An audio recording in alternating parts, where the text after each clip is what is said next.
हरे कृष्णा कृष्णा कृष्णा हरे हरे, हरे राम राम राम हरे हरे।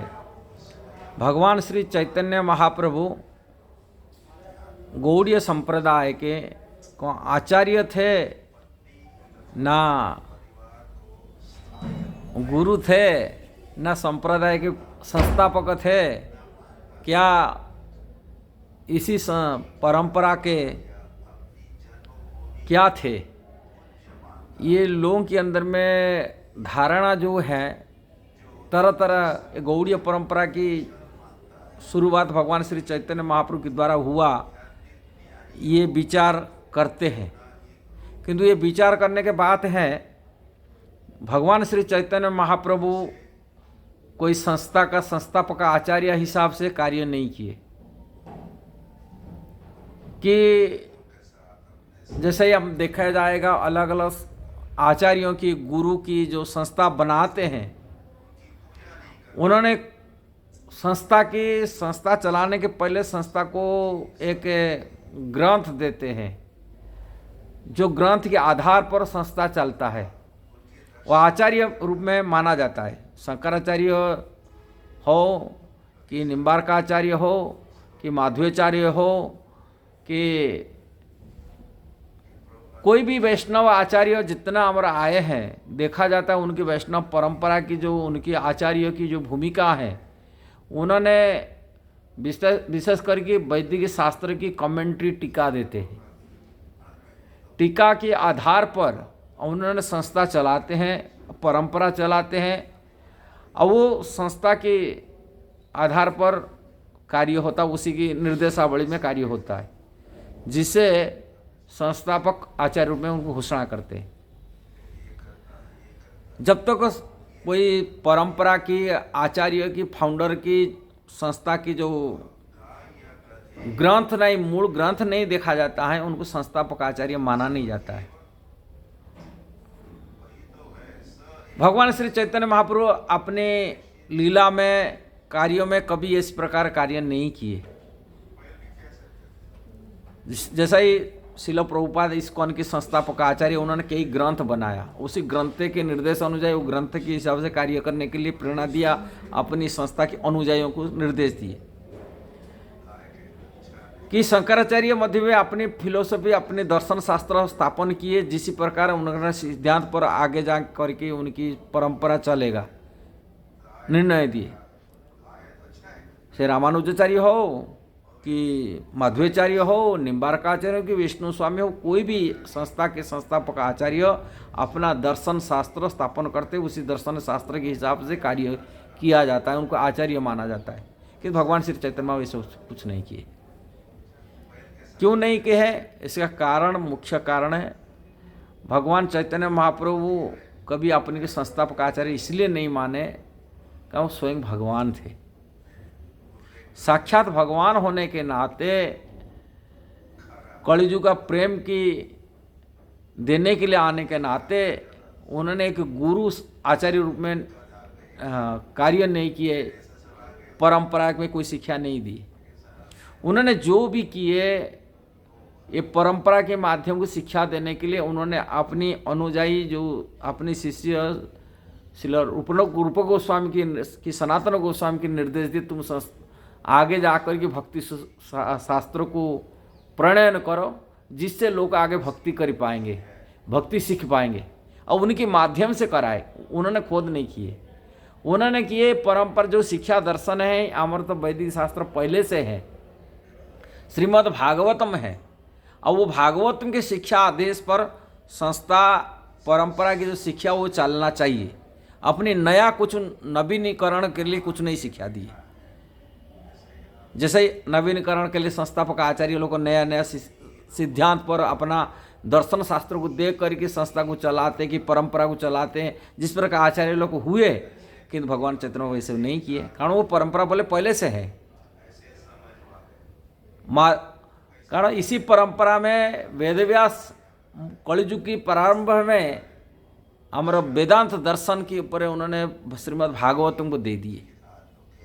जो भागवतम भक्ति का जो सिद्धांत की सारभूत चीज प्रस्तुत किया गया, वो भागवत को कोई पढ़ेगा वो भगवान श्री कृष्ण से भक्ति कर पाएगा, कृष्ण से जुड़ जाएगा, कृष्ण को अपना परम लक्ष्य रूप में मान लेगा, जान लेगा श्रीमद् भागवतम। इसलिए भगवान चैतन्य महाप्रभु अधिक करने के लिए कहा, वो पहले से भागवतम है, इसलिए उन्होंने कोई परंपरा की, कोई अपना दर्शन की, शास्त्र के आचार्य रूप में कहा। भले ही गौड़ीय परंपरा भगवान श्री चैतन्य महाप्रभु से शुरुआत सभी कहते हैं, किंतु उन्होंने अपना शुरुआत अपने से नहीं मान करके परंपरा को माधवाचार्य नहीं, वेदव्यास से ही शिक्षा को ही प्रचलन प्रभाव डाले संसार के दिखाए सिखाए, ये मुख्य भूमिका था।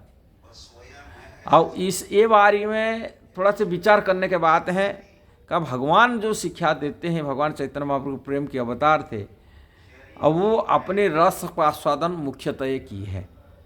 ये लीला में भगवान श्री कृष्ण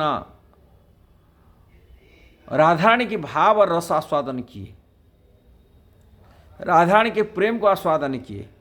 एक जो राधारानी की भाव और जो प्रेम है और भाव में रस को आस्वादन भगवान कृष्ण की ये लीला था। ये लीला नहीं था संसार की शिक्षा देने के लिए कि ये महत्व ज़्यादा था, वो अपनी रस आस्वादन करने के लिए लीला भी प्रमुखता था। जो बात है चैतन्य चरितामृत शुरुआत में कृष्णदास कविराज गोस्वामी वर्णन किए, इसलिए कोई आचार्य भूमिका रूप में उन्होंने निभाए नहीं। लोग अनजान होने के नाते उनको एक भक्त की अवतार मान लेते, कोई आचार्य भूमिका मान लेते, कोई गुरु भूमिका मान लेते, किंतु भगवान चैतन्य कोई गुरु का भूमिका कार्य किए, ना कोई आचार्य को भूमिका कार्य किए, ना कोई संत का कार्य किए। उन्होंने तो अपनी लीला का आस्वादन किए, अपनी लीला का आस्वादन, राधारानी की भाव को आस्वादन किए। ये लीला में उन्होंने अपना भक्त से वो सुने, कृष्ण की कथा सुने और उसी में आनंद लिए। अपने भक्तों से बोलते थे, हरिदास में नाम महिमा की सुने, कि रामानंद राय से भगवान कृष्ण के तत्व सार को सुने, किंतु कुछ शिक्षा उन्होंने रूप गोस्वामी सनातन गोस्वामी के दिए, जो परंपरा को आगे बढ़ाने के लिए, भक्ति का सार को प्रस्तुत करने के लिए प्रेरणा दे दिए। ये दोनों आचार्यों के माध्यम से सारी संसार को शिक्षा दी। कुछ विचार करने के बात है ये बारे कि भगवान चैतन्य महाप्रभु मुख्यतः अपना रस आस्वादन किए, यह मुख्य भूमिका था। अब कलयुग का समय युग अवतार होता है, हर युग में कलयुग का एक अवतार होते हैं, और युग अवतार में एक गौण भूमिका निभाते हुए उन्हें रूप गोस्वामी सनातन गोस्वामी भक्ति की शिक्षा प्रस्तुत करते हैं। युग अवतार इसी से, किंतु भगवान चैतन्य महाप्रभु में तो हर कलयुग में भगवान को युग अवतार रूप में लेके आते नहीं, किंतु युग अवतार की होता है, समय होता है, उसी हिसाब से उन्होंने थोड़े बहुत उसी से कार्य कर दिए। किंतु युग अवतार हर युग में होता है, और युग अवतार हिसाब से थोड़ा बहुत कर लिए, किंतु अलग युग में नहीं आते। कहा ये ब्रह्मा जी की एक दिन में एक बार आते, ब्रह्मा जी की एक दिन में 1000 चतुर्युगी भगवान कृष्ण आते। इसलिए रूप गोस्वामी कहते चैतन्य महाप्रभु की जो अवतार है, ये अवतार बहुत युग में बहुत रेयर है। ये सौभाग्य होता है ये कलयुग में लोगों को ये प्राप्ति होना। इसलिए चैतन्य महाप्रभु का लीला को श्रील रूप गोस्वामी के माध्यम से, उनकी शिक्षा से, कि कृष्णदास कविराज गोस्वामी की शिक्षा से हम प्राप्ति कर सकते हैं।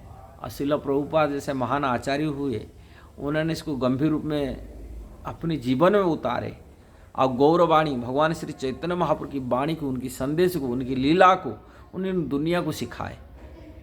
जब तक तो गौरांग महाप्रभु का ये परंपरा में कोई जोड़े नहीं होगा, तब तक वो भक्ति के रहस्य को समझ नहीं पाएगा। ऊपर से जैसे ही घूमने से कुछ नहीं मिलेगा, ऊपर से कोई भक्ति का बोलते हैं हम भक्त हो जाते हैं, यह थे। जब तक तो गौरांग महाप्रभु के चरण में नहीं आया, तब तक भक्ति की नॉलेज से वंचित है, भक्ति की ज्ञान से वंचित, भक्त मैंने भक्ति तत्व से वंचित है। भले मानते हैं लोग, बहुत लोग, हजार लोग ऐसे फॉलोअर हो जाते, सहज यहाँ के चक्कर में फंस जाते, किंतु वो गौरांग महाप्रभु का भक्त नहीं है, उनकी शरण में नहीं आया, उनकी भक्ति सिद्धांत को नहीं समझा। इसीलिए लोग को चमत्कार दिखाने के लिए अपने को प्रस्तुत करते समाज के सामने में। ये सब सहजिया की बात होता है। इसलिए सहजिया लोग से बचो, भक्ति के तत्व को यदि जानकारी होना, भक्ति के सिद्धांत को जानना है, एकमात्र भगवान श्री चैतन्य महाप्रभु के शरणागत होना चाहिए। उनकी भक्तों की शरण में आकर के भक्ति की सिद्धांत को समझो। और चैतन्य चरितामृत तो जरूर पढ़िए, चैतन्य भागवत पढ़िए, चैतन्य मंगल पढ़िए, और चैतन्य भक्तों की, चैतन्य महाप्रभु का भक्तों की संगति करिए, जिससे हम भक्ति के रहस्य को समझ पाएंगे, मनुष्य जीवन को सफल बना सकते, दुर्लभ शरीर को सफल बना सकते। यदि वीडियो सही लगा जरूर उसको शेयर करना, सब्सक्राइब करना, लाइक कमेंट देना। हरे कृष्णा।